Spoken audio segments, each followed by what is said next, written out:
Peace and welcome to the culture here on the Black Star Network. I'm your host, Farajii Muhammad. Thank you so much for tuning in and being a part of the conversation. Folks, we got a lot to talk about. First and foremost, the state of Missouri is looking to establish a patriotism class while at the same time they're limiting Black history.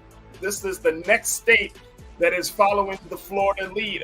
Florida lead of fighting against history. We'll break it down for you. Also, we'll talk about NASCAR racer Lewis Hamilton, who refuses to stay silent in spite of a new policy in racing that says that drivers cannot speak out on religious or political issues. We'll share with you what he had to say around that situation. Also, folks, can we talk about the latest with Damar Hamlin? How he had worn a jacket that some call was blasphemous. It was about, it had the face of Jesus in an artistic way, and people are saying that doesn't work. I'm asking the question: should sacred images be commercialized? Yep, we're going to talk about that, and I got something for you as we close out the week celebrating Black men and boys. Stay with us. It's all happening on today's edition of The Culture right here on the Black Star Network. Let's go.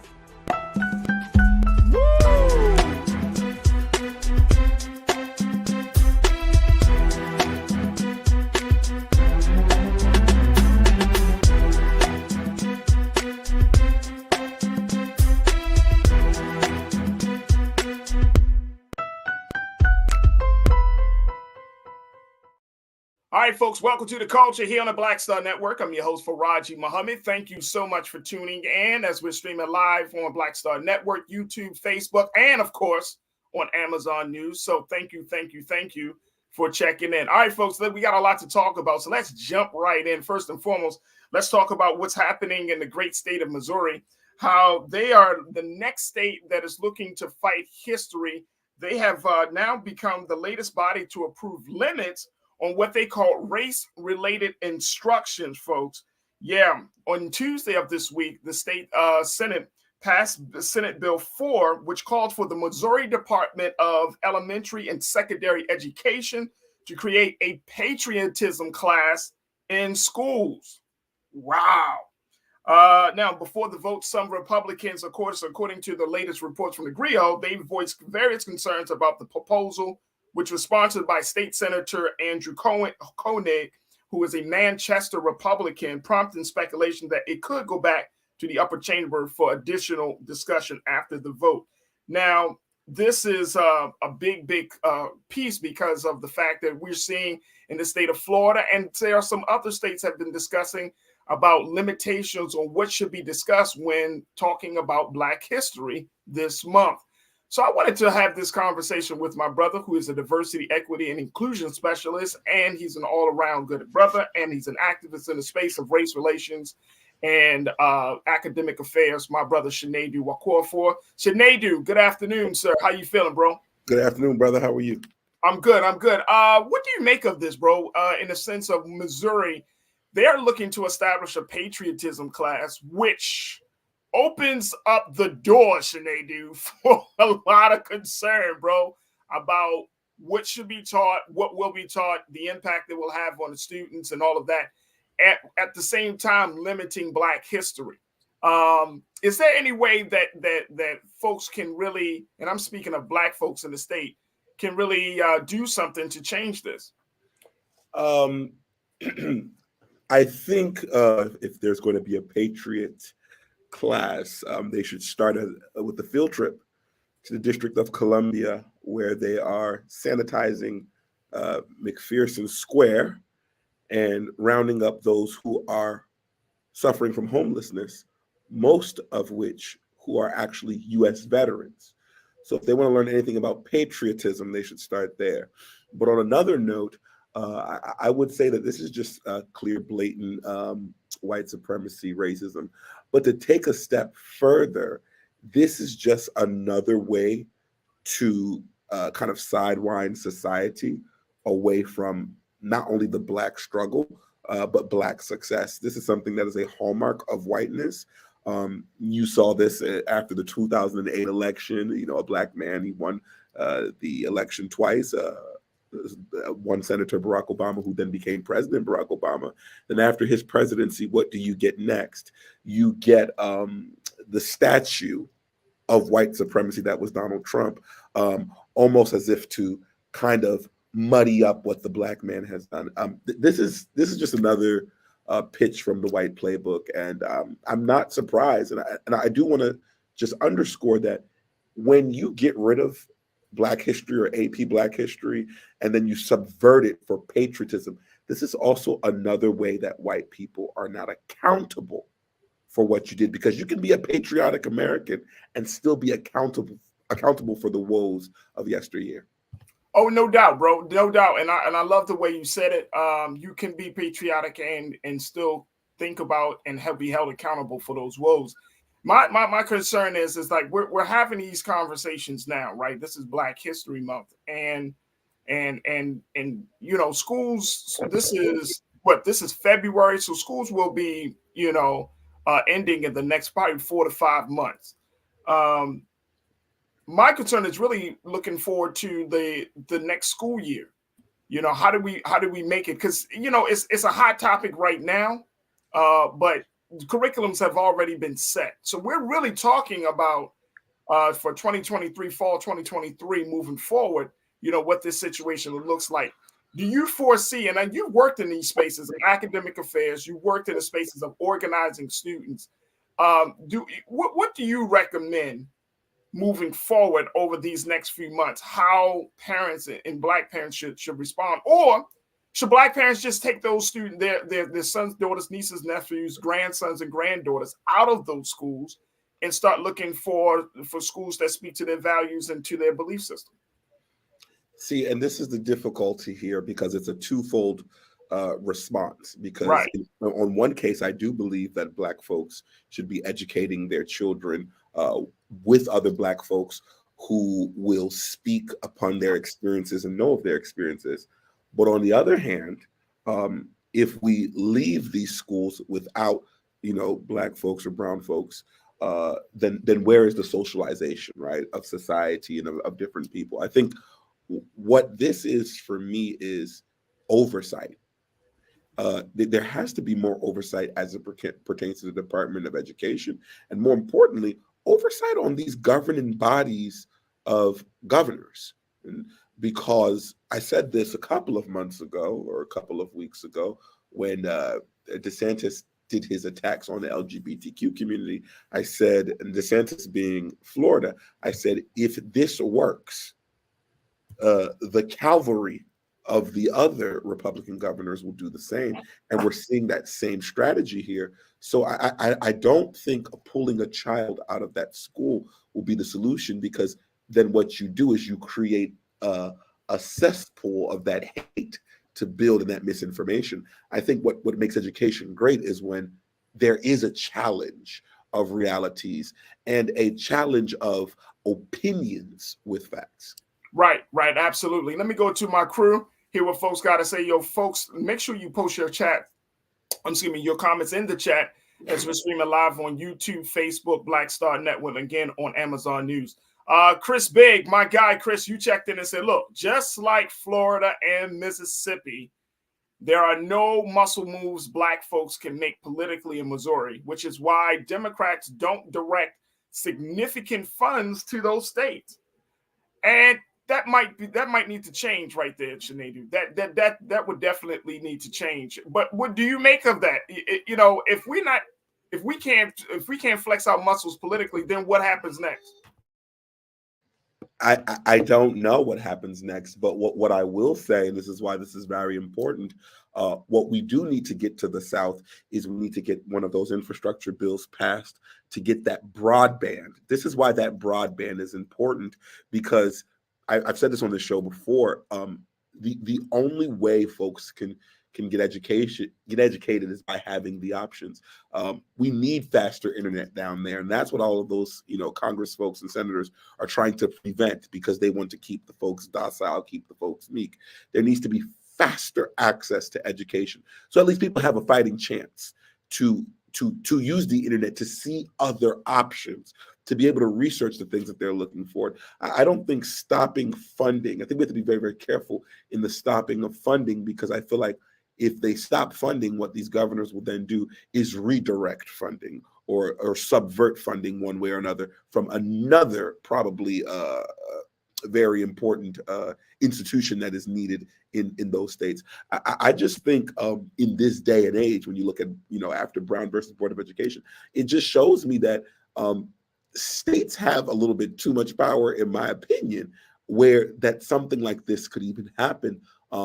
Because I remember when the Department of Education would make their recommendations to the state of Florida, it was almost like they were advising rather than demanding what needs to be done, because the truth cannot be optional per state. Absolutely. Absolutely. Janelle checked in. My sister, you said if every Black and brown person could afford to pay taxes for public schools for the masses and also educate their kids in other institutions, they probably would. But that's not the social contract. Yeah. Yeah, I would agree with that. I mean, that's not the social contract. Here's the thing, and then we got to take a quick pause, but the thing is, I think there needs to be a very, very important conversation that we need to have within our community, Brother Shanadu, about alternative education. I mean, we're seeing stories, folks, each year, right, about how education. I mean, I'm speaking of public education and the traditional schools that we are currently set up in. Each year, there are stories that is showing that this educational system is on the decline. Now, that's not taken away from the fact of teachers and staff and community and all of these things, but I'm talking about, look at these policies. And if you're in any state, from any state that you're currently in, look at the educational policies of your state, of your home state, and see how they feel about certain things. And more importantly, how those resources are allocated, where those funds are going, and what the curriculum is. And we have to figure something else out. There cannot be, we just continue to send our children to these schools, and they become like, quote unquote, killing fields, where they're just being dumbed down. They're not feeling empowered. They don't learn their history, right? There has to be another component. And Brother Shanadu, very quickly, there has to be another component for us as community members, as parents. Like, we have to fill in the gaps of this, of what the education is not, presenting and teaching to our children. So there's a lot for us to think about here. Look, we got to take a quick pause. When we come forward, folks, we'll continue the conversation about what's going on in Missouri and so much more. Stay with us. It's The Culture here on the Black Star Network.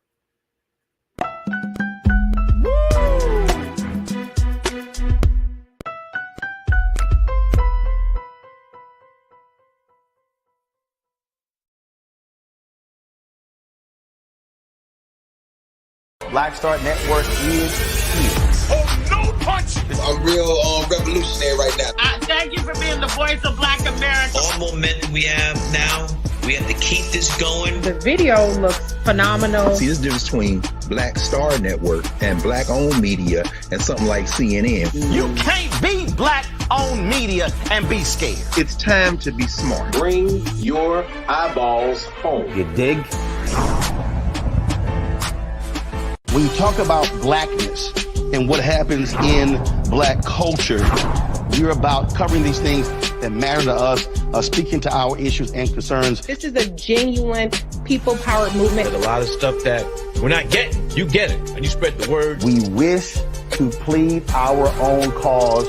Too long have others spoken for us. We cannot tell our own story if we can't pay for it. This is about covering us. Invest in Black-owned media. Your dollars matter. We don't have to keep asking them to cover our stuff. So please support us in what we do, folks. We want to hit 2,000 people, $50 this month, raise $100,000. We're behind 100,000, so we want to hit that. Y'all money makes this possible. Check some money orders. Go to P.O. Box 57196, Washington, D.C. 20037-0196. The Cash App is $RM Unfiltered. PayPal is R Martin Unfiltered. Venmo is RM Unfiltered. Zelle is roland@rolandsmartin.com.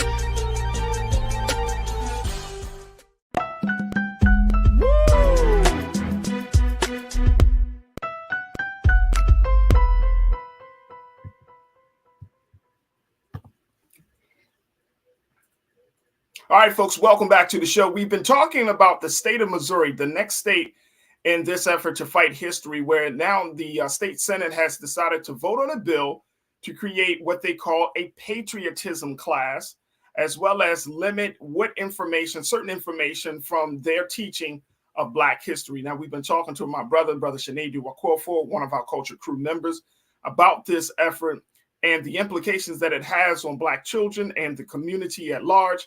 And I'm putting it out there, like, we really need to have a different conversation, you know. At some point, I'm like this, brother Sinedu. At some point, when is enough enough? When do we say, you know what, we can't keep going down this road? At some point. Now, I know that a lot of these school districts, they have a lot of Black and brown students, a lot of Black folks. So, you know, we would really need to have a viable alternative solution to this issue, right? Because this just can't keep going, man. Like, year in and year out. When is enough, brother? Right. And that's the thing. I think what's really important here, what I try to do, at least in my work, is to explain the humanity of what we're asking or what we're requesting. It's not niche to Black people. It's very clear to Jewish people that you know, what Hitler did in Germany and so on and so forth, and then moving through Poland. But it doesn't mean that now in Germany they don't teach what took place. You teach it, you build museums, you don't act like history didn't take place. And you can still teach about it, and you build from a sense of reconciliation from there. What I think is very, very, very dangerous is that there is this idea that, you know, white folks, Americans in particular, they have this cognitive dissonance as if now they're the victim, and that this is unpatriotic to be quote unquote woke, which is a weaponized word by white folks. And now it makes them, like, their children are growing up not feeling good about themselves, and they feel like they should hate white people. And I always say to them, they can feel that way, but I can assure you that Black people, regardless of how they feel, they're waking up a target of America. And Right. that is just facts, and that is just statistics. So we got to kind of normalize that what we're requesting isn't niche to Black. It's niche to anybody who has been colonized, anybody who has been done wrong, that the history should be told and it should not be ignored. Absolutely. Absolutely. Let me go back to the crew, hear what folks got to say. Folks, post your comments in the chat as we're streaming live on YouTube, Facebook, and Black Star Network. All right, let's go to Chris Woodruff. Chris, you said it is the ultimate responsibility of the parent to educate. Fact. But here's the other part about it. This is what I'm about to describe is what we as parents go through. Yes, you do want to educate your children. You want to expose them to opportunities to help them learn about history, but you got to work. You might have more than one child in the household. You might be a single parent in the household. You know, the time constraints to just for the day, from dropping the children off, picking them up, taking care of school, and all of these other things, they're going to be weighing on you. And then come the weekend, if you got to do stuff for the house, you got to do stuff for yourself and for your business and all of these things. If you could throw in a cultural event for your children, I mean, this is the schedule of, I think, a lot of parents, Brother Sinedu, when they trying to figure out how to get their child into a space. Now, parents can make way for their children, but at the end of the day, unless you have your child enrolled in some enrichment program, unless you have your child enrolled in some after-school program or some weekend program, you know, it's another demand on parents, and particularly for Black parents, when you're trying to keep all the balls in the air. What do you say when you talk to parents and when you talk to you know, especially younger parents, about trying to make sure that that level of consciousness is there, but at the same time they have those other demands? I tell younger parents and older parents, and I tell my parents as I grow older and figure these things out, that, you know, when we look for jobs as young professionals, we look at all these qualifications and do they have this benefit and that benefit. We need to do the same when we're looking for housing. let's make sure that we're in communities with people who are like-minded. And I say that because if we are around folks of our culture, then these enrichment programs, let's say you can't make it, maybe your neighbor, who is also another young Black parent, could take her kids and your kids, right? That's that community connectivity that we once had in the 70s, 60s, 80s, prior to the quote unquote war on drugs and mass incarceration. I think it is very vital that we continue to educate and put our children through programs that are representative of our culture, but not in protest. We need to do it because we like it. Like, this can't be yet another thing that once the opposition or the white man or what have you does something that we now come up, oh yeah, let's protest Gucci and let's now wear black. Because that's why those things wear off, because we're only doing them in response to someone else. We need to do them as an initial thing that we believe in. And that might beg the question for us, how much do we actually believe in this? Do we really care about what we're talking about, or do we only care about this Black history and these Black rights when they are questioned? Absolutely. Great questions. Great questions. Let's go to Real Brooklyn. Real Brooklyn, you checked in and said it's never going to be enough for Farajii. We are the youngest nation on this planet. We have far to go, brother. Well, I agree with you. The only thing I disagree with you is that Black folks are the oldest group of people on this planet. We are the oldest. However, because of the breakdown of who we were, our culture, our belief system, because of transatlantic slave trade, you know, that has put us at the bottom. But we really are the oldest. We are the dominant culture, or dominant people, excuse me, on the planet, on the global level. Now, here in America, we're not. We're not. So we have far to go, but I think that's the point of this, having this conversation, is that we have to see ourselves in a different space. I think too many times, Brother Shanadu, that we've operated from a space of reaction, like you mentioned, reactionary, retaliating, coming from behind type of thing, versus seeing ourselves as, no, we're out front. We're out front. We're leading the way, and I'm talking about Black people in America, folks. We are actually leading the way in shaping the culture of this country more than any other group of people. We are the trailblazers of civil and human rights in this country more than any other group of people. It's because of our suffering that someone else finds life. Y'all ride with me on this one? Y'all hearing me now? It's because of our suffering that another group of people is able to find life and preservation of life and to find their way in this country, because of our suffering. Because they looked at our history, they looked at our struggle, they looked at our pain, and they said, well, we got to make a different move. But they haven't undergone the same level of indoctrination. They haven't undergone the same level of all that we have gone through to break us down. A lot of folks that are coming across the waters, they still have a sense of community. They still have a sense of, we lost all of that. So we're in the discovery phase. We're getting much further along in that respect, brother, Real Brooklyn. But we came here knowing nothing, broken, and we're still trying to recover 450 plus years later. So, you know, we got to put our struggle in context and where we sit in this thing in the proper context. I want to continue to get your thoughts, folks. Continue to post your comments as we have this. There's a part of this, folks, and Brother Shanadu, there's a part of this that speaks to the whole parental thing, parental rights, because there are a number of states that are actually looking at empowering parents to determine what the curriculum should be.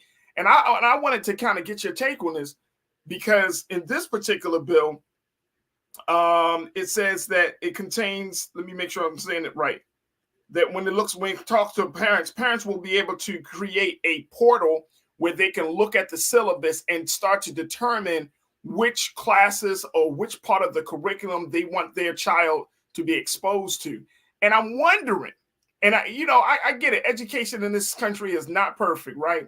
But one of the reasons, like when you're talking about some of the fundamental ways to teach children, like you're putting a lot of power in the hands of people that don't necessarily always know how to teach children. I mean, let's just keep it real. Everybody that parents is not necessarily the most informed, the most knowledgeable person or the most knowledgeable parent. So when we open up that door where parents can start to say, you know what, I don't want my child to learn this, I want them to learn that. What are the consequences that could come out of that? I think if you want to see the consequences that can come out of that, I can give you a future cast of what that looks like. Just take a look at our House of Representatives and our Senate, where you can see two human beings educated maybe in our United States system, whether it be public or private, went to a four-year tertiary institution, maybe got an advanced degree, but will argue over things of fundamental, where opinion is being pushed further than fact. Simply because maybe one was taught factual information and one was taught opinionated information and how to argue opinionated information as fact. And that's where we are right now. And there's a deep danger. We can't sit here and delineate what exists and what doesn't, what is real and what isn't. And if we are going to go down that route, let's do it a whole 360 in the inclusion of not wanting to have certain things. Let's not teach math either, right? You know where math comes from, right? You know who created math, correct? Let's do that, right? But I think it's this pick and choose. It's this a la carte education that I think is very dangerous, where we are leaving out very vital moments. And for kids to be young, they'll develop as adults, and we know it's easier to teach kids than it is to train adults. What then happens is when they become adults, and even if you bring the facts to them, it becomes hard for them to believe. And I think folks need to focus on that. Look how hard it is to believe. On January 6th, 2 years ago, there is not a debate on what we saw. We know what happens, but a portion of why folks are denying it is because that opinionated education, where what you see is not what you saw. That's dangerous. Very dangerous. Very, very dangerous. Let me get some more comments from the crew. Truth is power. You say the reason why the civil rights movement was so powerful is because there was solidarity and togetherness. And when one voice spoke, all backed them up. We won't even get out and vote. Well, let me just say this. There wasn't always solidarity in the beginning. What we've seen with the civil rights movement, and Brother Sinead, you can certainly, chime in on this, that everybody thought that everybody followed Dr. King. There were so many fractions of the movement, right? But one thing, I think the common theme for everybody was that Black people are hurt. Black people are feeling oppressed. Black people are not making the type of progress that we need to make. And that's okay if we're coming from different spaces, but we may not be able to get behind one person. We already been talking about this. We say Black folks aren't a monolithic group of people, right? So we just got to respect that. There might be groups of people that we're behind, but whoever is standing before us, wanting to serve us and be the next leader or striving to lead us somewhere, then we just have to take them through through that process of trying to vet them to make sure that they meet those standards that we want. Now, to the point of the voting, I think Sinead do that. I mean, look, we've been voting for 50, 60 years. We act like we never voted. You know what I'm saying? It's not like Black folks don't vote. We do vote. We're just tired of the options. I am. I'm not getting the options that I really want. So you want me to keep voting. And what is that keep voting for? Out of a sense of fear that, oh my God, if we don't vote for this person and that person gets in, the country is going to go under. I mean, we came from chattel slavery. Mm-hmm. I don't know a condition worse than that. Yeah. And think about the point that we're actually discussing about parents who can choose and remove things. That's just like our system. We're voting on a very limited basis of candidates. Limited plethora of difference. Very that small. Are not even candidates that we have put before us. These are candidates that come out of the machines of the political parties. There you have it. So they're not even candidates that we're like, all right, we got a couple of considerations. We got this guy, this sister, this brother, blah, blah, blah. We're not even talking about that. These are candidates that are fabricated, manufactured, and spit out on the conveyor belt of our political system. And then we're like, you have a choice. But they came from the same places. Yep. All right, so we're going to have to take a look at this. But here's something I think that is important for us to consider. According to the reports, at least 42 states have already approved or proposed legislation incorporating limits on discussing race affecting teachers and their learners from kindergarten through college, and Florida is among those leading the charge. 42 states. How many states are there, Sinead? 50. 50. 42 out of 50. That's a lot high of work number. to do. What'd you say, bro? That's 42 out of 50 is more than 75%. 42 states that have already approved or proposed legislation incorporating limits on discussing race. We got some work to do. Folks, we got to take a quick pause. When we come forward, let's talk about the importance of speaking out, how NASCAR driver Lewis Hamilton is saying, nope, I'm not keeping my mouth shut, even though a new policy for racers have said you can't speak out on political or social or religious issues. We'll break down that story for you. Stay with us. That discussion is up next here on The Culture on the Black Star Network.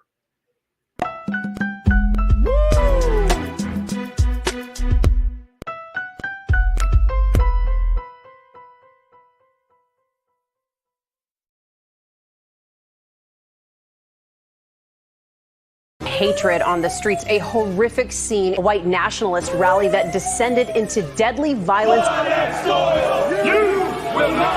White people are losing their damn minds. As an angry pro-Trump mob storms the U.S. Capitol, We're about to see the rise of what I call white minority resistance. We have seen white folks in this country who simply cannot tolerate black folks voting. I think what we're seeing is the inevitable result of violent denial. This is part of American history. Every time that people of color have made progress, whether real or symbolic, there has been what Carol Anderson at Emory University calls white rage as a backlash. This is the rise of the Proud Boys and the Boogaloo Boys. America, there's going to be more of this. Here's all the Proud Boys, guys. This country is getting increasingly racist in its behaviors and its attitudes because of the fear of white people. The fear that they're taking our jobs, they're taking our resources, they're taking our women. This is white fear.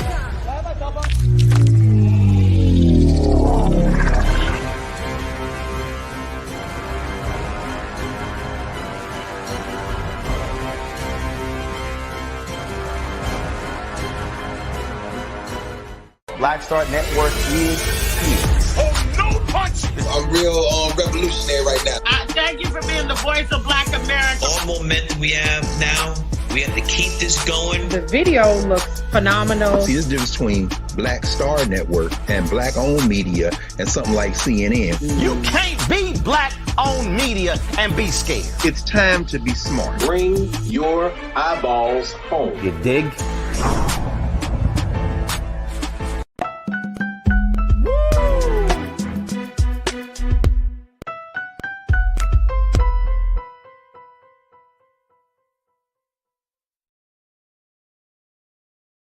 All right, folks, welcome back to the show. Wanted to switch gears just a little bit for us to talk about the latest trial of NASCAR driver Lewis Hamilton. And Lewis Hamilton is a black man who has been highly vocal about a number of social and political issues, and he has used his platform as being a black man in a predominantly white male sport to bring attention to these issues. Now, according to a new policy that's coming from the brass of NASCAR, they're saying that drivers can no longer speak out on political, religious, and personal statements. Now, this is some new rules that were introduced by the FIA, which is the Federation Internationale de l'Automobile, the FIA, that came out in December. Now, the seven-time world champion, he was speaking out at he's been speaking out at a number of issues, but he was talking at this Mercedes 2023 car event for this upcoming season, and he had a response to this new policy. Take a look here, folks, of what he had to say. He said, nothing will stop me from speaking on the things I am passionate about. The sport has a responsibility to speak out and create awareness on important topics, particularly as we are traveling to different places. So nothing changes. The FIA updated its international sporting code banning the display of political, religious, and personal statements unless previously approved in writing. Drivers who do not comply by the rules risk both financial and sporting penalties. Let me bring my man Shanadu back into the frame on this, folks. Shanadu, when we're talking about speaking out, when the institutions that we are employed by say, keep your mouth shut and drive, or keep your mouth shut and dribble, keep your mouth shut and do all these things, right? You know, at this point, I feel Lewis Hamilton on this, but now we're also at a point where we got to go to war just to express ourselves. I mean, go to war with our employer just to express ourselves. You work in HR. How do you create a policy that allows people to express themselves, to speak out, while at the same time protecting the integrity of the institution where it doesn't become this controversial space? Yeah, we just got to address whiteness, y'all. Because I know it may sound like a broken trombone or something, but that's really what it is. Because if you think about what they're saying in, let's do some math together. Think about what they're saying in NASCAR, right? And you make that divisible, right, by the greatest position in the world, which is the presidency, which when he talked about grabbing folks by the pussy and stuff of that nature, it was referred to as locker talk. That was acceptable to elect a president, but you're worried about football players kneeling and now NASCAR drivers speaking and even basketball players dribbling balls. I think what I've said before many times is this is a beautiful country. It's a beautiful product, but you got to read the fine print. There is a lot behind that freedom of speech. It's not quite freedom of speech. It's an idealistic version of speech, especially if you're white, rich, and male and heterosexual. I'm not sure what this policy is supposed to set, but in an HR situation, it has been my experience that when folks try to protect folks from saying what is their truth, what is their experience, it is yet another way of subduing. You see the same forms of white supremacy because, yes, the company matters. The company's opinions matter and the company's integrity, it does matter. But when you're doing things that are damaging to the nomenclature of that company and its people, then they should be able to have a voice to say something without repudiation. And I think what they're doing in NASCAR, especially in a place where there's not that much diversity, is that they are doing a cover your ass. They're preparing for what they know will be the inevitable. Absolutely, absolutely. And Real Brooklyn, my brother, you checked, you corrected us. You said Bubba Wallace is NASCAR, Lewis Hamilton is Formula One. So we're gonna make that correction. And I appreciate you, brother, y'all crew, for correcting me. Sometimes we get so many details, so your correction makes a world of difference. So thank you, Real Brooklyn, for making that known. But yeah, I mean, to your point, Shanadu, it's like we're seeing more and more attacks on this idea of freedom of speech. And this is why I wanted to bring this to your attention, bro, to get your take on it. Because we're in a country that has become more and more afraid of people saying something wrong or people speaking out against wrong and injustice. You know what I'm saying? And it seems like it's slowly coming out of something out of Hollywood or out of some dystopian novel where folks are going to have to limit what they say. And here's how it plays out. We see this on the mass level of what we're seeing with Formula One, Lewis Hamilton, and how it trickles down to even in our interpersonal relationships, we got to feel like we got to be silenced. So when does the human being, when does the person, whether they're black or white, Asian or Latino, when can they truly express themselves? When can we learn, instead of trying to limit, trying to block, why don't we learn the proactive way of resistance of trying to teach people to have constructive dialogue around these issues versus like, oh, you can't say this, you're going to get canceled for this. Like, no, we need to talk about it. But we can talk about every issue if we have certain rules and guidelines that will lead to constructive dialogue. And I'm not understanding, bro, why it's the first response to any type of words that somebody has. Oh, I don't want to listen to you. You need to be blocked. You need to be canceled. I don't understand this at all. Yeah, I think one of my favorite attorneys and a co-host on The View, Sunny Hostin, she says it best. It's not about cancel culture, it's about consequence. There are certain things that are consequential, certain things that we say that evolve over time. You just don't use the word colored anymore because there's consequences to that word. We don't say that anymore. We have different terms and so on and so forth. I think my major issue with this nation is that in our growing process, folks don't allow the actual room for folks to grow because you can't even say what it is you're trying to grow from without complete annihilation. And a lot of times when you don't talk about it, it doesn't exist because they'll say that we didn't know or they didn't know. And right. I just there's no perfect way to do this, but the best way to do this is to not censor, is to be able to hear what people are saying and correct them with consequence.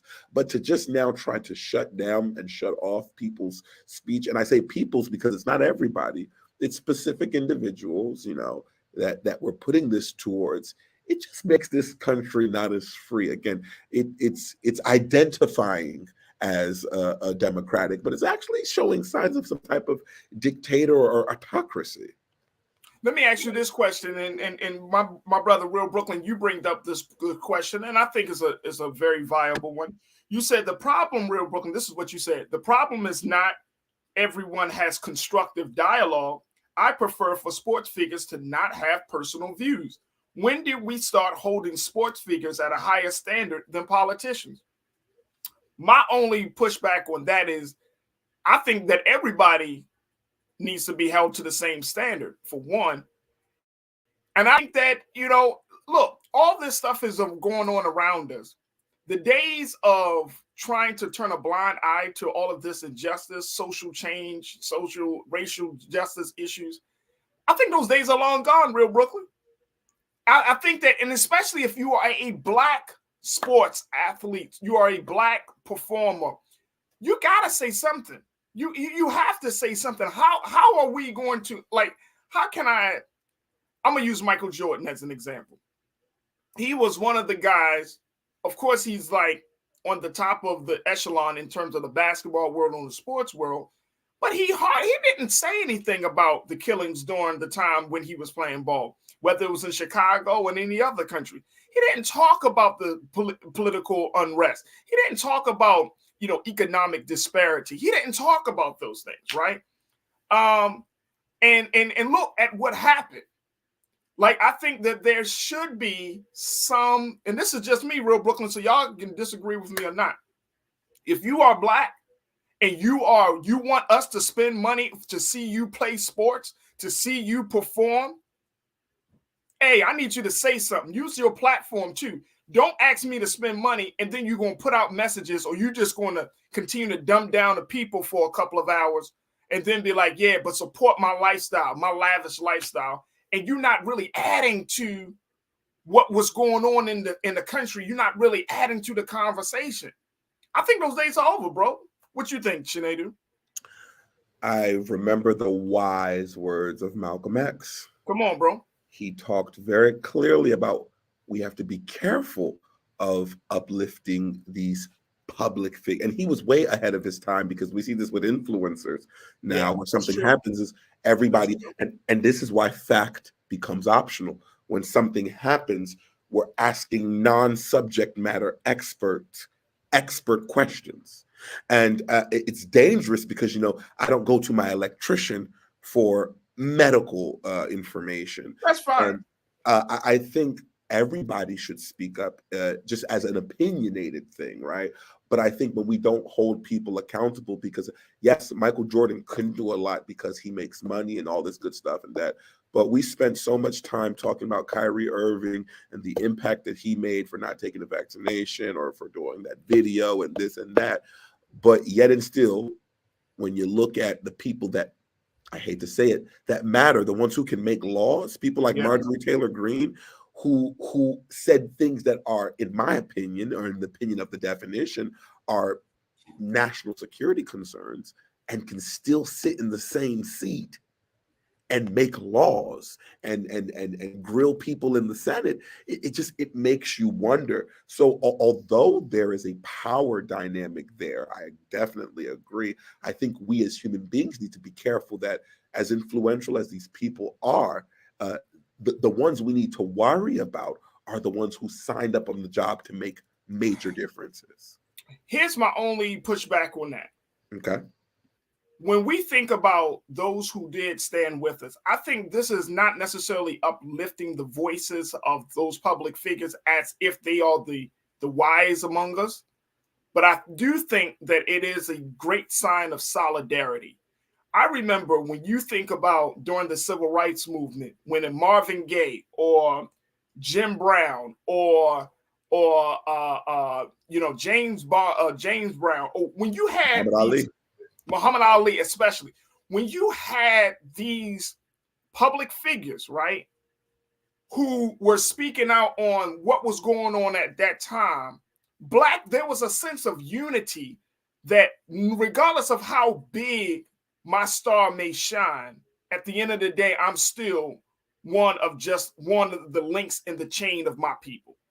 That's why Muhammad Ali is always going to be seen as the greatest boxer, because he humbled himself to feel the pain of his people.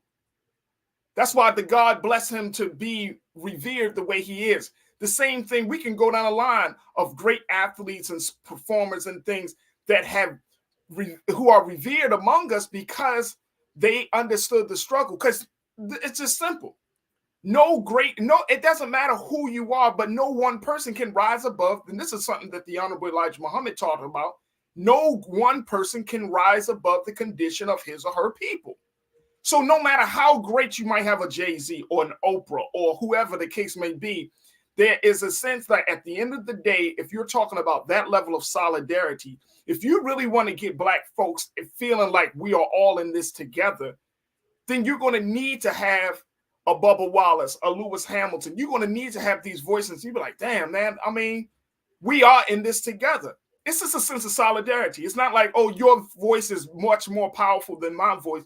We're lifting our voice together. A chorus sounds the alarm much better than a solo artist. That's all I'm saying. You know what I mean? Like there's a place for that. And I agree. And I think in that exact analogy, I just think that in that way, I agree a chorus sounds better than a soloist for as long as that chorus is singing the same song.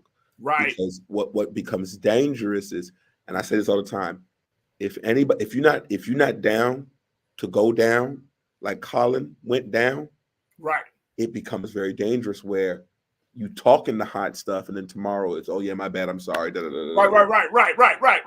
That also takes away. But you're absolutely right, and no person can rise above the condition of their people. It's interesting that everybody you named, focus on one thing that connected everybody that you named. That was pre-1980. Something about that time. Yeah. It's interesting how that those names, yes, we have the Jay-Z's and all that, and I'm not saying that Jay-Z's a bad person, but do you notice how those big names are not revered today? It's hard to make a big name today like they once were. I wonder why. And there's access to more money and there are more of them. But I wonder why that is different. And that's a topic for another day. I think that's a great point. I think that's just because of the spirit of the times that we were living in. You know what I'm saying? Like back in the day, we knew who were against us. You know, it was very easy to be like, oh, you know, this white person, this white governor, this white politician, this white police officer. Nowadays, it's not the same. You know what I mean? When you have black police officers beating a black man up, now your mind got to attune to that. You got to check yourself. You're like, damn, it's not just about skin color. It's about mindset, right? It's about the thinking. It's about the systems. So, you know, it's a little different. The struggle is nuanced in that respect. And that's why I think, to your point, it's a little harder because you got today, you have multimillionaire black folks that are talking about the struggle in some way, shape, or form, but they're still, their foot is still in the spaces of multimillionaires, right? Where a lot of us may not be in those spaces. And we have to even push back on that. Like, just because you have money doesn't mean that that automatically makes you qualified to lead us. It just doesn't work that way. You have money for your respective talent and skill, but that doesn't mean that you're qualified to be out, because guess what? The leaders of the people were never rich. That's what I was about to get to. Because the leaders of the people were never rich. It's the money. Civil rights leaders weren't rich. Mm-mm. They ain't live out no big mansion out here in Calabasas. Mm-mm. Mm-mm. They lived among the people. So it's not about your riches. It's about your thinking. It's about where your heart is. So, you know, it's just that type of thing. And I think, to your point, very quickly, as we wrap up this part of the discussion, to your point, it is something different, but we can recreate the spirit of that moment if we just say, you know what, let's be on the same page about this. And we got a lot of black performers, artists that are on that page, but we have to help them to connect the dots, man. They know they need to do something, but we can't be at odds with the ones that have the money. Matter of fact, we gotta not be at odds with them. We gotta partner with them to direct that money to the stuff that is happening on the grassroots level. That's the only way I see it, bro. And Farajii, in order to do that courageous thinking, because I like to tie two things together, that's in order for folks to be thinking courageously, they need to be educated courageously. And that's why we shouldn't be picking things out of the education system, because you miss out. That is it. Absolutely. My brother Shanadu, always a pleasure. Thank you so much for joining us, bro. And I truly, truly appreciate you for being with us this afternoon. Thank you for being so good for the culture, brother. Thank you for having me, man. See you soon. Absolutely. All right, bro. Folks, we got to take another quick pause. When we come forward, let's talk about sacred images. Should they be commercialized? This comes out of the space of what Damar Hamlin wore to the Super Bowl. I'm going to break down to you what happened, how people responded to his jacket, and, of course, to get your thoughts on it. Stay with us. That conversation is up next here on The Culture on the Black Star Network.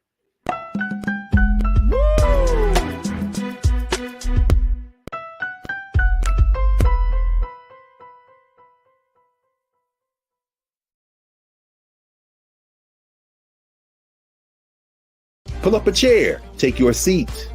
The Black Tape with me, Dr. Greg Carr, here on the Black Star Network.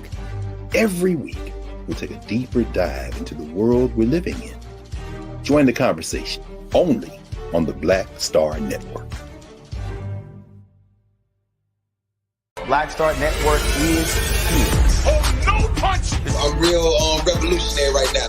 Thank you for being the voice of Black America. All momentum we have now, we have to keep this going. The video looks phenomenal. See, there's a difference between Black Star Network and black-owned media and something like CNN. You can't be black-owned media and be scared. It's time to be smart. Bring your eyeballs home. You dig?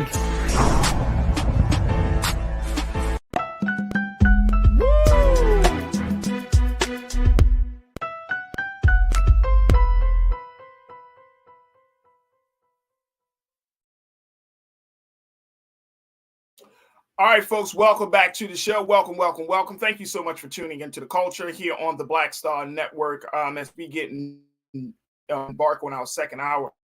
I want to take a minute to all of our watchers. If you're watching right now, it's a stream on news, Fire TV, Roku, welcome to the show. I want to let you know that you can certainly continue the conversation, as we are a Black digital space where we're having relevant conversations. So make sure you do your due diligence and check us out at blackstarnetwork.com. Folks, blackstarnetwork.com. Your support for this space means everything. Financial support, sharing what we talk about, and so much more. You can download the app right on your any device, whether it's your iPad, your tablet, whether it's on your cell phone or on your laptop or on your desktop. You can download Black Star Network for free on any device that you have. And guess what, folks? When you download that app for free, you are actually adding to the voices and adding to the community that we're building. And here on The Culture, you'll be a part of that great, great community of My Culture crew, where we like to dialogue and talk about issues in a very, very important and culturally relevant way. So your support means a lot. Again, make sure you go to blackstarnetwork.com. Also, make sure you follow us on all of our social media platforms at Black Star Network on IG and Twitter. And also follow yours truly, Farajii Muhammad. You can follow me, folks, right there on Twitter at Farajii, as well as on IG at The Real Farajii. And I would love to connect with you. All right, let me go and have this other conversation, something that I thought and I saw, and I was like, you know what? This will be a great discussion as we close out the week today to have about images, sacred images. Now, I want you to take a moment for yourself to think in your mind some sacred images. What are the things that you hold near and dear to your heart? What are those images, right? If it's rooted in religion, is it rooted in politics? If it's rooted in some personal value, some belief system, sacred images, right? Now, imagine putting that sacred image on display, such as a jacket. You know, I've seen this, and I remember growing up as a child in the 80s and 90s, how people used to wear the American flag. And of course, as a child, you're not privy to all of those big conversations about, you know, whether the wearing the flag or whether carrying the flag or wearing the flag around your shoulders. I remember there was some controversy because James Brown, one of our beloved performers, used to do that, drape the flag around his shoulder at the end of a performance. But now there is even more talk about sacred images, and it's bringing us to the conversation, or to the question is, should sacred images be commercialized? This is the question that is part of the big conversation around what we're seeing with Damar Hamlin. Now, of course, Damar Hamlin, the Buffalo Bills player who suffered from a heart attack while was playing in this year's game, he was able to to be resuscitated. He went to the hospital. He's getting better. He's still got some work to do, as he said, but he's physically feeling a lot better. Well, he went to the Super Bowl. He went to the Super Bowl this past weekend, and he wore a jacket, a Kanye West jacket. Take a look at this, folks, with a artistic interpretation of Jesus. Take a look at that. Look at the artistic interpretation of Jesus. Now, that's on the front of the jacket. On the back of the jacket, it was a display of Jesus on the cross. Now, he wears this to the Super Bowl. This is part of the Kanye West collection. And people didn't like it, particularly Pro Bowler, Hall of Famer Adrian Peterson, who felt like the jacket was a form of blasphemy. Yep. Now, on the back of the jacket, again, it depicted Jesus on the back with the word eternal emblazoned above it. And then on the front, it bore, as you can see, that picture of Jesus and the phrase, without end and without beginning, there is no day and there is no right. So Adrian Peterson, who used to play for the Minnesota Vikings, and he's a Hall of Famer, he got upset with Damar Hamlin for wearing his jacket. And this is what he said. Let's put quote one up one here very quickly. This is what Adrian Peterson said at the bottom here, folks. He said, "You should be thanking God, son. This is blasphemy." This was all reported on. This is what was quoted on Twitter. He said, "We all fall short, but come on, man. I find this disrespectful." I want y'all to look at least let's put that picture of Damar wearing the jacket again.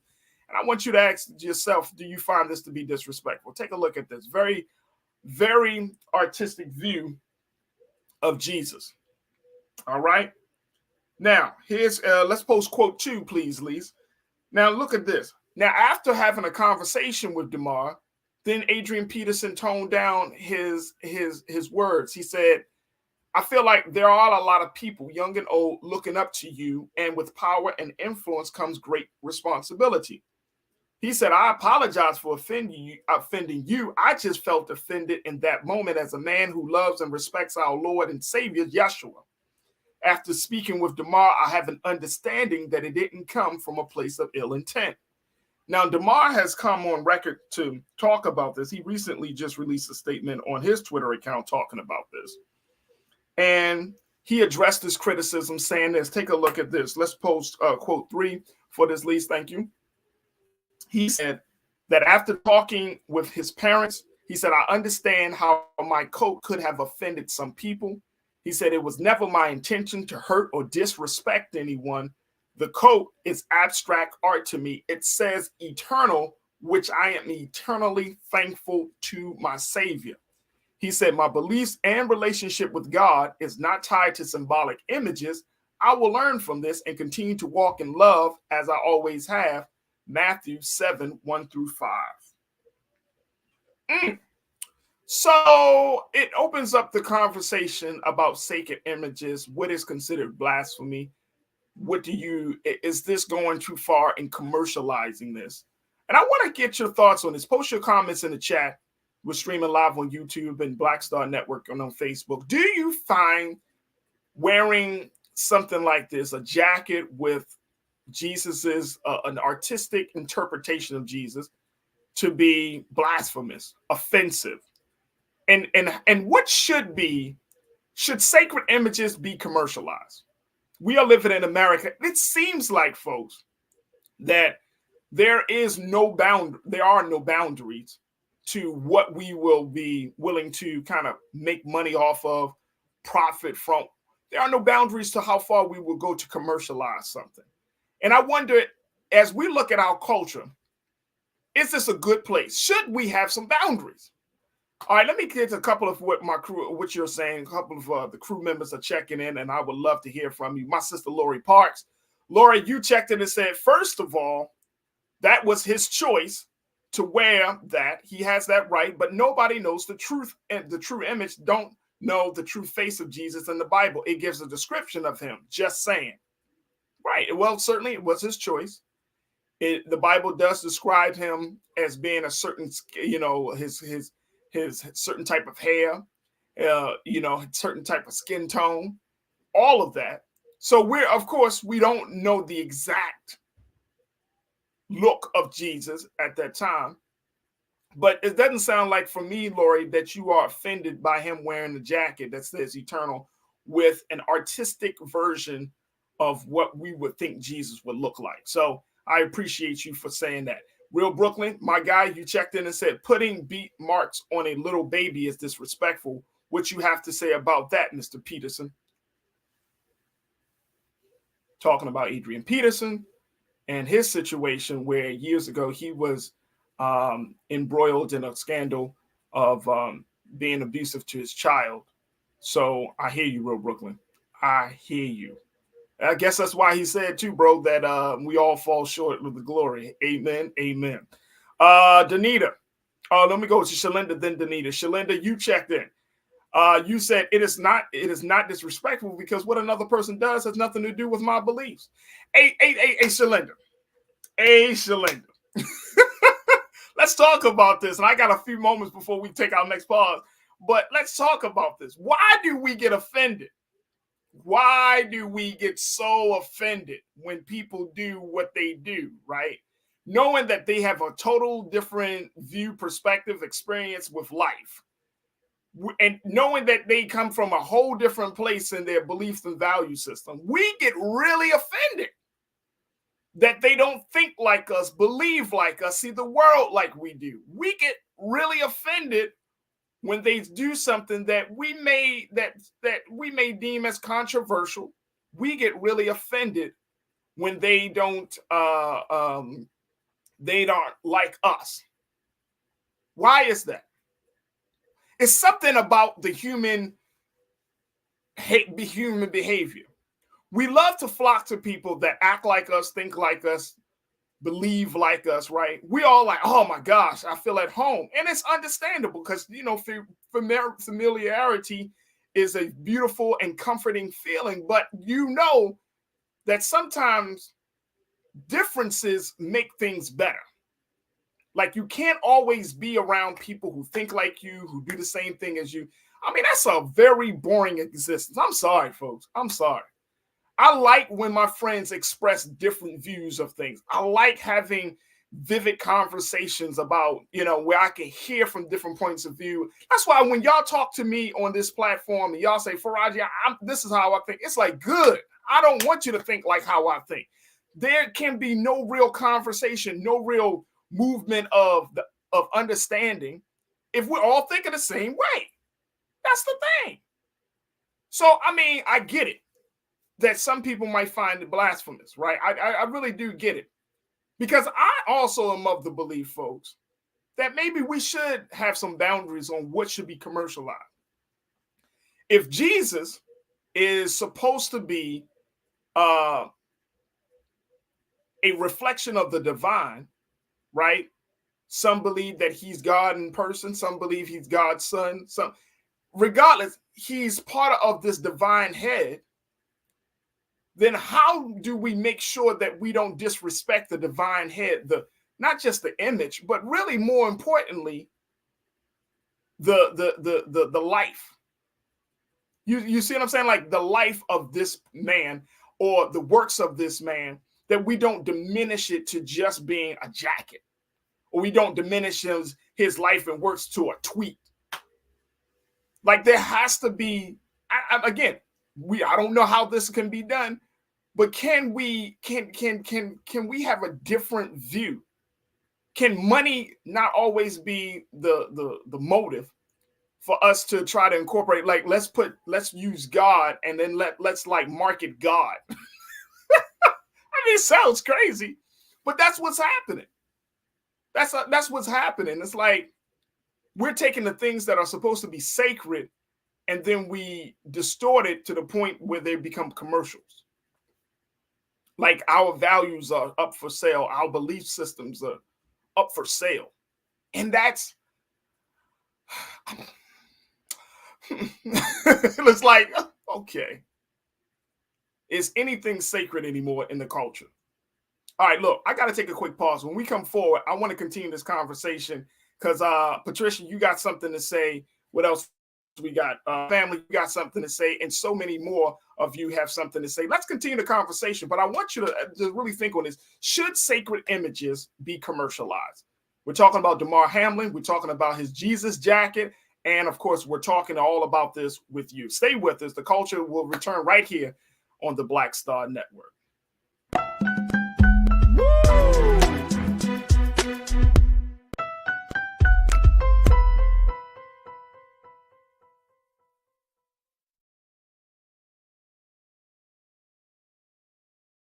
I'm Deborah Owens, America's Wealth Coach, and my new show, Get Wealthy, focuses on the things that your financial advisor and bank isn't telling you, but you absolutely need to know. So watch Get Wealthy on the Black Star Network.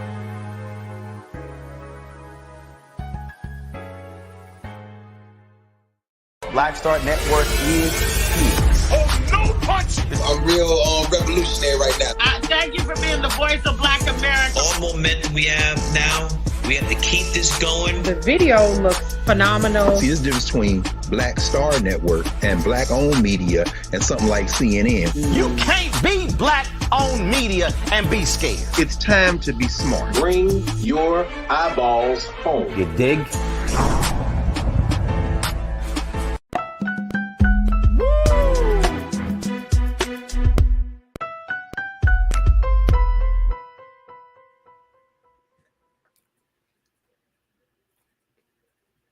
All right, folks, welcome back to the show. Let me just tell y'all, folks, for all of you who are part of the crew in the chat on YouTube, man, y'all bringing up so many great points. I'm going to try to get to as many as we can. But let me just tell y'all asking some valid questions. All right, let me go back to this as we're talking about this latest brouhaha around Damar Hamlin wearing the Jesus jacket. That's what I'm calling it, the Jesus jacket. Take a look at this here. Elise, let's show that picture one more time for folks who may have forgotten.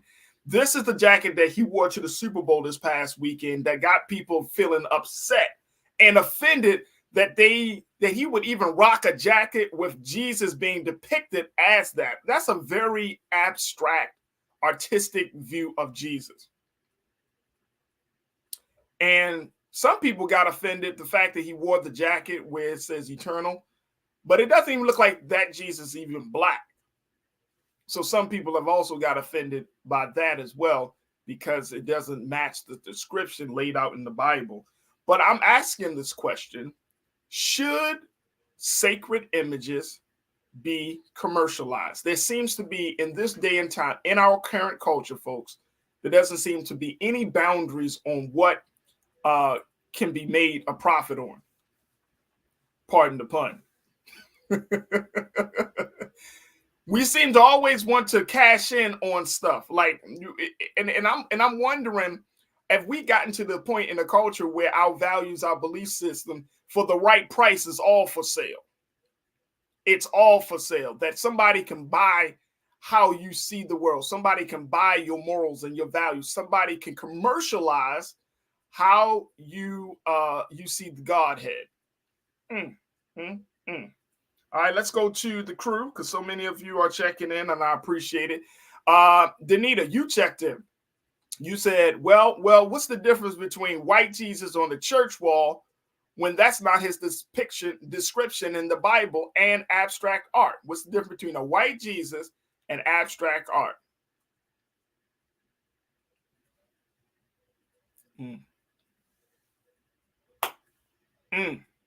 What's the difference? So Damar Hamlin wears it on a jacket, but we might see that depiction of Jesus every day when we drive past it on a church wall, on some building. And some people say it's blasphemy. I don't know. Maybe the only difference I can think of, Danita, is that you're making money off of the image. Whereas for the church wall, some people believe that that's how he really looks. So the church is not, quote unquote, making money off of the image as much as it is a jacket. That's the big difference I could see. I might be wrong in my understanding and interpretation of the question, but that's the big image. That's the big difference, that a jacket is sold, is commercialized for its style, for its look. It's a product. The church wall is not a product. The church wall is just that. It is a structure that houses the church. So it's like a, for lack of a better word, and I'm not saying this, I'm not trying to diminish it, but it's just saying that the church wall is like a sign. Like, this church is here. So I think that may be the image, that you don't have the church wall duplicated the same way. The church wall isn't leading to you to buy something like this Jesus jacket is. But that's the only difference I could see. Great point, though. Turner family, you say, yes, it is disrespectful because the church has taught black folks Jesus was white and black folks have to wait for the glory of the Lord, but everyone else gets theirs now. So you're pushing back on the theology. You're pushing back on the theology. And you're saying it's disrespectful. And I'm going back to that point of what we saw with the American flag, because some people also put that in high esteem. Now, it may not be you, it may not be anyone else in your space, in your circle, in your network, but some people would say, well, do you wear, if it doesn't not the American flag, would you wear the black liberation colors as a jacket? I mean, is that a form of honoring what that flag or what those colors stand for? You know, and I mean, we see the American flag now on everything, especially coming 4th of July. You can buy the actual flag. You can buy it as a shirt. You can buy it as a jacket. Hell, I've seen it as underwear. So you crapping on the flag. Like, you can buy this stuff.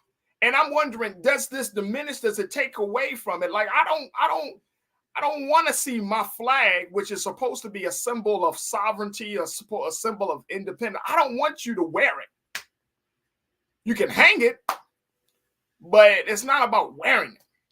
And I don't think even for me to see my religious figures, right, those who I look up to as being as the divine, you know, I don't want you, it becomes this thing, right, this product, this commodity. And I think that if you start to put those spaces, those images in those spaces, right, then there's something that happens in your head where you start to think a little bit less, right? That you start to think a little bit less of what's, what they bring. You don't see them in their proper context. That's just something that I'm thinking about here, folks. Continue to post your comments. Let me go back to what y'all are saying on my crew. Patricia, you checked in and said, we are the body of Christ, Jesus. Artists is sometimes expensive. The comments were great. Right. We are the body of Christ. Absolutely. Absolutely. And I think that every artist has a right to, they can express themselves as much as they want to. But again, it goes back to my original question, folks. Should sacred images be left off the table when you're talking about, commercializing? It's one thing that you paint a picture of Jesus, but it's another thing that you put, say, if there's like a Jesus logo or something. You got his face or you got his body on the cross, and now it's like a dope logo, and it's part of a company apparel. It's like, and what is really happening here? What is really happening? And I'm not sure if this is the messaging for the jacket, but it's one of the things that I think about is the same way we get mad about glorifying Black people who have undergone extreme stress, brutality, right? We've talked a little bit about that. Like, we are seeing Black families who are kind of put out there as celebrities, and I call them celebrities of Black pain, places that they never thought they would see themselves in, that they didn't choose to put themselves in, but because of the circumstances, they are in that space, right? So we look at Tyree Nichols' family. They are quote unquote celebrities of these levels of, and I'm using celebrities very lightly. I'm saying it in a respectful way of, they are now being known as the family of Tyree Nichols, right? And it's like, I think there is something that we need to make sure that we don't cross the line over, in understanding that at the end of the day, there's still people, a mother and a father still lost their son. Same thing here. Like, we're not going to attach images to death. So we put Jesus on the cross. He died on the cross, and now his death becomes the symbol of something else. So it's like, are we glorifying his pain? Are we glorifying his death? Just some questions, y'all. Patricia, appreciate you for posting. Let me get it. And I want to make sure I'm saying this. Zeta, you posted three main important issues to be fixed in USA. Then America people will be great again. First issue must be fixed. It must make boycott with firearms markets. Second, alcohol must be reduced. Third, stop drugs. You just got a whole platform right there. Okay, I hear you. And I wouldn't disagree with you. I appreciate you posting. Turner family, you posted. Thank you so much. Danita, you posted. Thank you. Janelle, you said, one thou shalt not make graven image or any likeness. Thou shalt not make graven images or any likeness. Thou shalt not bow down thyself to them, nor serve them. This is up to interpretation. Sacred relationships are personal, so mind your own business. Well, they are personal. However, we are in the space, folks, that, wearing the jacket, just like for DeMar, it wasn't out of ill intent, but that's his expression of his personal belief. But if you go into a public place where other people can view your personal expression and it becomes offensive to other people, then what do you do? I think this is the ongoing conversation about censorship, about freedom of speech. What do you do when your level of personal expression infringes upon somebody else's level of personal expression?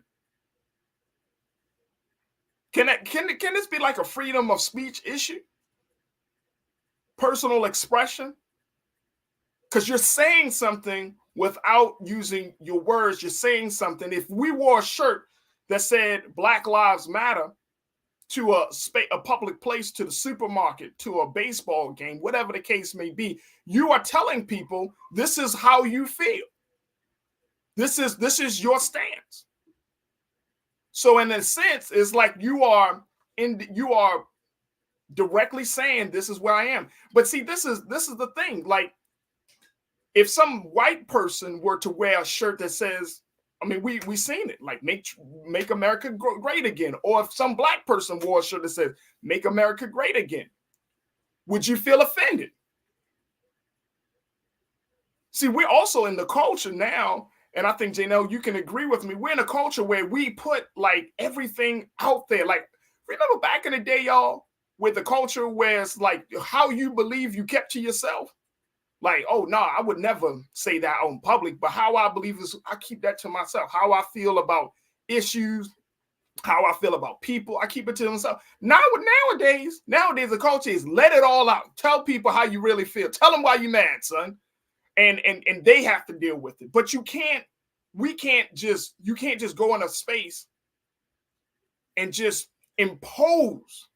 You do have to consider other people. And I think this is probably one of the big pushbacks in the culture, in the American culture. People are tired of keeping certain things pent up inside them, or thinking about somebody else, or being considerate. Oh, now you got to be politically correct and conscious. It's like, yeah, because you're not living in a silo. You're not living among a homogeneous population where everybody thinks the same way. You're living around people who have different views. So you have to be considerate of other people. Let's keep it going. Janelle, thank you so much, sis. Corinna, my sister, you checked in and said, be offended that Bey and Lizzo will remove spaz from their lyrics, but not the N-word. Oh, see, now you're trying to open up another can, Corinna. I can't stand you sometimes. You're trying to open up another can. It's too much. It's too much. But yeah, I mean, that can kind of fall into place. But let's keep it on that. Let's say this in terms of the images, right? When you see something, right, that you may not agree with, do you fit and you say, oh my gosh, that's offensive? And see, here's the other part about it, right? People don't see religion as they used to see religion 25, 30 years ago. There's been a number of studies. I remember a Pew Research, they put out a study some time ago. More people are less likely to subscribe themselves to to a religious institution nowadays than, say, 30 years ago. People say, I'm spiritual, but not religious. So now, even religion is up for interpretation by a lot of people. You know, people say, oh, it's just young people. No, it's not just young people. There are older people who are slowly stepping out of the organized religious structures and are now looking at, okay, how can I still stay in tune with God? How can I study on my own? And all of those things. That's the space that a lot of people are moving in. And there is a very real reason as to why that's happening. So now, when it comes to religious, when it comes to sacred images, these things are up for debate. For real, literally up for debate. Let's go to Corinna. I appreciate you, sis. Marcus, real quick. Marcus, you said Jesus pieces are the same thing, commercialization of Jesus. Excellent point, Marcus. Excellent point, sir. You're right. So when you put the Jesus piece on, right, that must have makes you, everybody believe, like that makes you holier.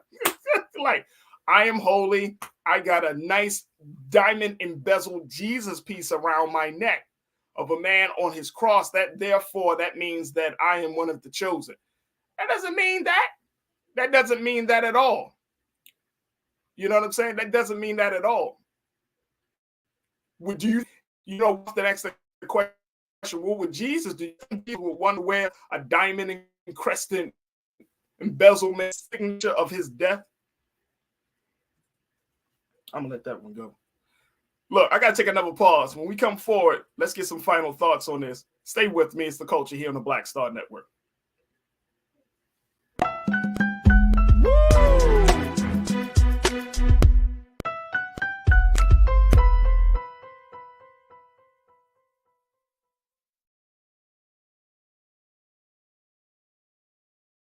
Hi, I'm Dr. Jackie Hood Martin, and I have a question for you. Ever feel as if your life is teetering and the weight and pressure of the world is consistently on your shoulders? Well, let me tell you, living a balanced life isn't easy. Join me each Tuesday on Black Star Network for A Balanced Life with Dr. Jackie.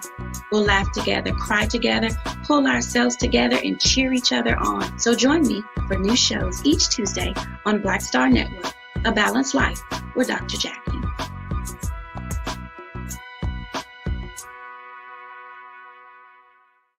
Black Star Network is here.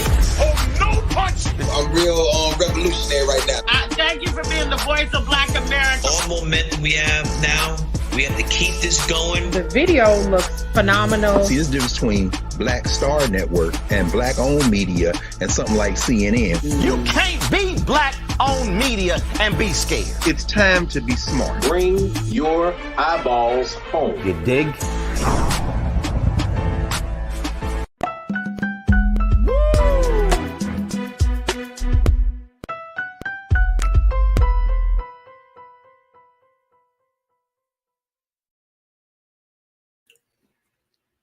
All right, folks, welcome back to the show. Getting some final remarks from you, my crew, as we talk about Damar Hamlin and the controversy around the Jesus jacket that he wore during the Super Bowl. And let me just say this, man, y'all are hilarious, but so many of you are asking, I think are asking valid questions, making various valid points. Willie Frazier, Willie, you said that wasn't Jesus, that was SpongeBob Jesus. Looks crazy. It's an artistic version, Willie, you know. But yeah, it does kind of look more of the SpongeBob than anything. You're right. Lana, my sister, you said a person can't even wear clothes anymore without offending anyone. Miss me. Cancel culture is killing us. Adrian can shut up. And I'm glad he wore a Kanye jacket to the game. Represent Black. All right, Lana, I hear you. I hear you, sis. I hear you. T. Hines, you reiterated that point. What about the Jesus piece worn by many? Again, folks, like we're thinking about this stuff from our space, right? But what's the point of it? I've always asked that question because I find that any type of religious,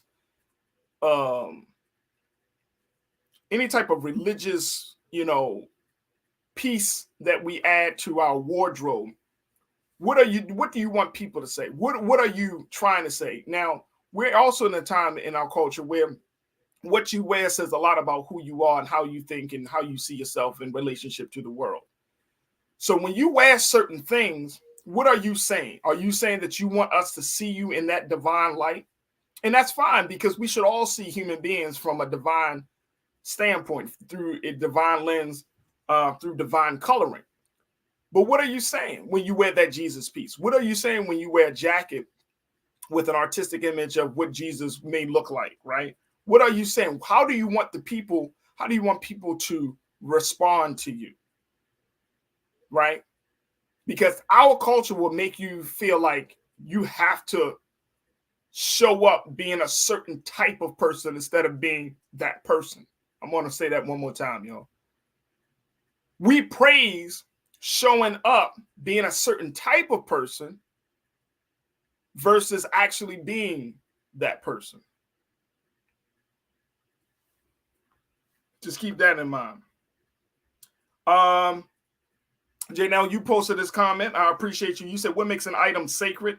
It's all up to interpretation. Some Muslims believe that visual depictions of all prophets of Islam are so offensive that death is warranted. Cartoonists have gotten killed. Absolute facts.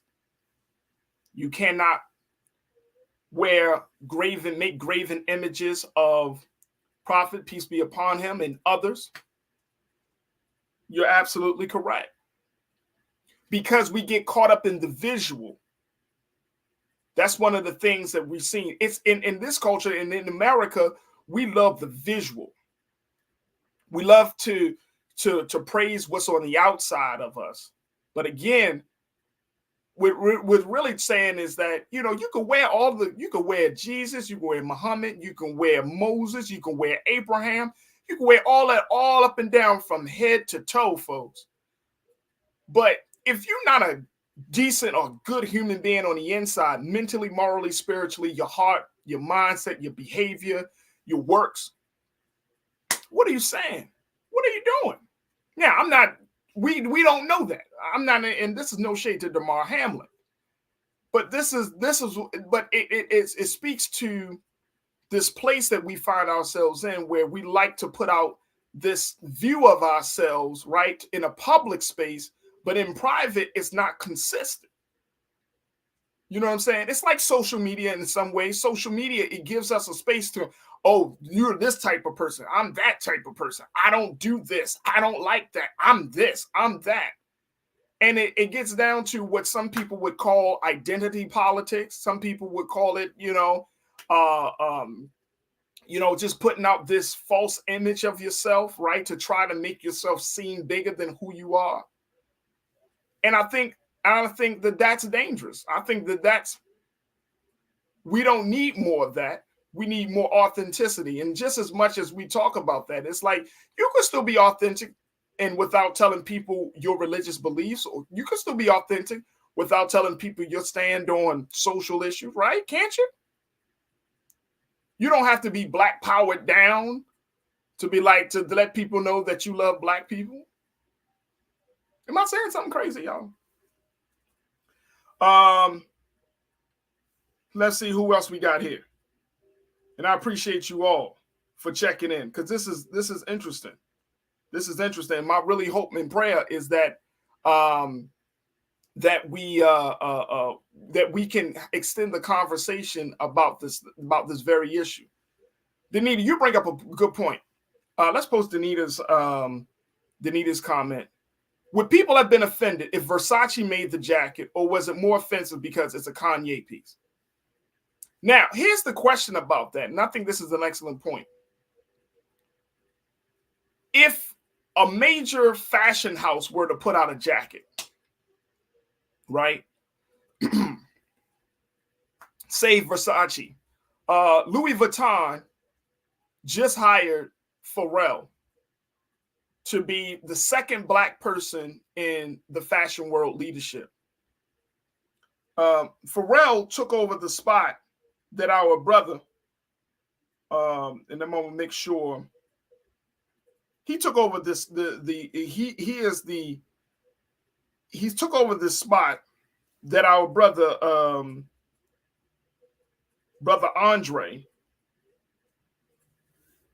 Andre Talley, who served as Louis Vuitton's men's creative wear director. He took, not Andre Talley, Virgil Abloh, So Pharrell just recently got hired by Louis Vuitton. He succeeds Virgil Abloh as Louis Vuitton's men's creative director. Major position, huge role in the fashion world, because black folks on that level, we're not even existing. We're not even at the table, you know. The appointment is effective immediately, and Pharrell is expected to have his first collection debut in June during Men's Fashion Week in Paris. Now, if Pharrell uses that space and that platform to roll out a line of socially conscious, politically thought-provoking, black-oriented stuff, clothes that has different messaging on it, from words to images, but it's produced by Louis Vuitton, should we push back on it? If Louis Vuitton starts creating clothes with black fist on it, or any symbols that we hold near and dear to us, should we push back on it? Or any religious symbols, should we push back on it? I think, Danita, you bringing up an excellent point, sis.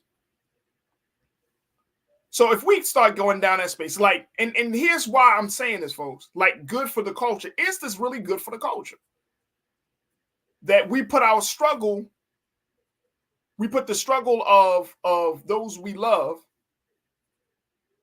You know, if you put one of the great heroes and sheroes of Black history on the back of a jacket, Langston Hughes, James Baldwin, you know, you got a Baldwin quote on the back of a jacket. You got a picture of Harriet Tubman, a Sojourner Truth. Like, does that take away from the reverence that we should have for our heroes and sheroes? See, that's what I'm saying. This is how deep it gets. This is how deep it gets. Because my great concern is that now our struggle, our belief system is all going to be seen as just pieces of product, commodities that can be commercialized. All right. So that's something that we need to look at. That's something that I think we really need to look at. So, Danita, I appreciate you for bringing that up. Because when I saw that piece about Pharrell earlier this week, I was like, I wonder what this brother's going to bring. What kind of imprint is he going to have on creating this the new men's line for Louis Vuitton? Pharrell is a brilliant brother, highly artistic, very creative. You know, he's a visionary in a lot of ways, musically and other spaces. Kanye, we may not agree with him, but he's still a creative, right? So it's like, what do we say is yay and what is no? Pardon the pun. Very, very important. So I'm going to take a quick pause. When we come forward, you know, it's as we look at this situation, I hope that we can at least have some extension. This is just the first of, I think, many conversations that we should have on making sure that our culture doesn't become a product, that Blackness or our divinity or understanding how we see the Godhead, how we see God and how we see the great ones who have walked in the divine space, how we don't commercialize them, try to diminish them and just make them a product and a commodity. There's so much more to this conversation, but I hope that this first part will help us to get a greater understanding for it. Look, I got to take a quick pause. When we come back, I got something I want to share with you that was just simply inspiring as we close out the week here on The Culture. Stay with me. It's The Culture on the Black Star Network.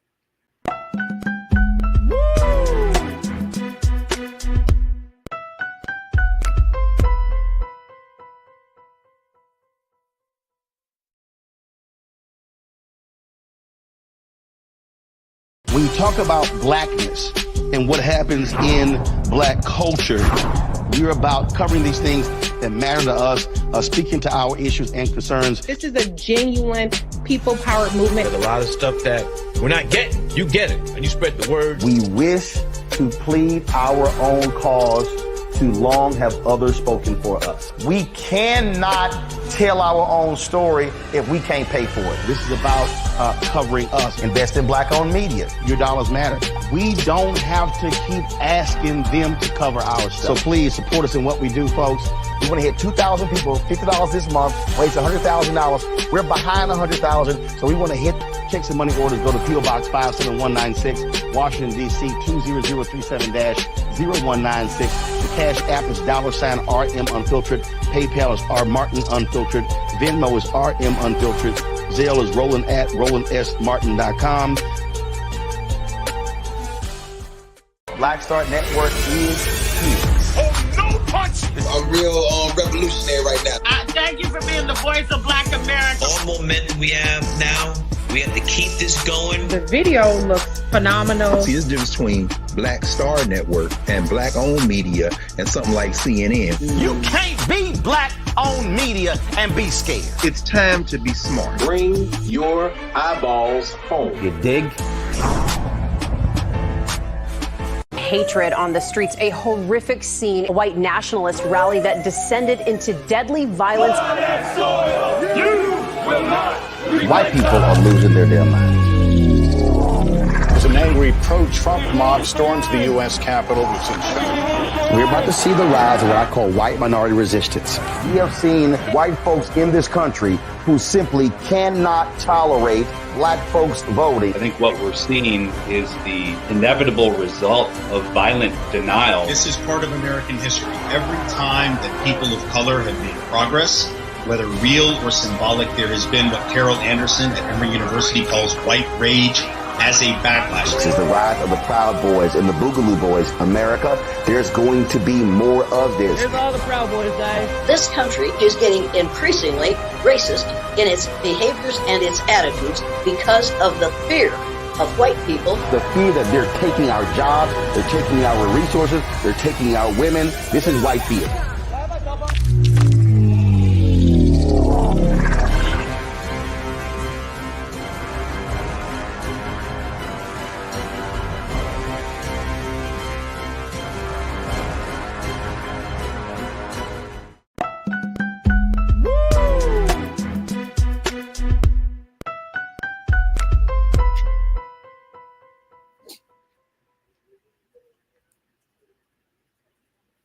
All right, folks, welcome back to the show. In today's final moments, I was just really inspired to be on Twitter, and I saw this video of black men and boys. This is a video from the group We Got This out of Milwaukee, Wisconsin, and it's a very, I think it's a beautiful video. Take a look at this. I want you to, at least, let's pray that this is just a take a look, listen to this video. It's from We Got This. This is part of a 500 tuxedo event that teaches young men how to be gentlemen, and that there's more to life than the streets. Each boy gets a tuxedo and a haircut, and this is the video of just a short snippet of the celebration of black men and black boys. Take a look. A community that come together and will perceive itself as values. Perceive yourself as others that see yourself as you can also change the community. I am mighty. I am black. I am beautiful. I am powerful.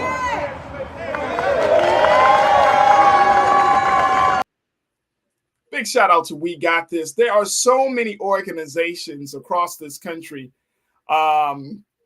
that are doing the great work of bringing black men, black boys together, having different efforts of redefining the narrative around black men and boys. And so I was just really happy. This event happened like a few days ago, and it was like hundreds of black men in tuxedos and haircuts and just being there in solidarity with one another. And I just thought to myself, this is what we need to see more of. So big shout out to those brothers of We Got This in Milwaukee, Wisconsin. And I want to invite all of folks to post their pictures. Y'all can send me something on my social media at The Real Farajii on Instagram or on Twitter at Farajii. I would love to see more videos like this. So I definitely would love to hear from you. But this is just a big shout out and a thank you to the brothers that are doing the great work of using their platform, bringing people together, and most importantly, teaching young boys and black men to love themselves again. So big shout out to We Got This. All right, folks, that's going to have to do it for us. I thank each and every one of you for being a part of the conversation. I want to thank my dynamic team, Lise, Keenan, Joel, and of course, my control room. Look, if you're enjoying the show and you enjoyed the conversation, make sure you go to blackstarnetwork.com, download the app for free, and continue to support us financially and share the content. You can find us again at blackstarnetwork.com. We are streaming live on Amazon News, so if you do have a Fire Stick TV, make sure that you let your friends and family know that we're streaming live on there 24 hours a day, 7 days a week. And all you got to do is ask Alexa to play news from Black Star Network. Also follow us on our social media platform at Black Star Network on IG and Black Star Network on Twitter. And of course, you can follow me at The Real Farajii on Instagram and at Farajii on Twitter. And I would love to connect with you. All right, folks, that's going to do it for me. Tomorrow, we're going to have a best of show because of the holiday weekend. So I hope and pray that you have a safe, prosperous, and relaxing weekend. Get some great things done. Spend time with your family. Enjoy the weather if you got some good weather in your neighborhood, in your area. And most importantly, come back to see us next week. Stay tuned. Up next is Roland Martin Unfiltered. As always, Tonight is Thursday night, so you know it's going to be a dope show. So stay tuned for that. As always, never be afraid to challenge what's wrong. Stand for what's right while being yourself in the process. God willing, we'll talk to you next week for another exciting edition of The Culture right here on the Black Star Network. Peace.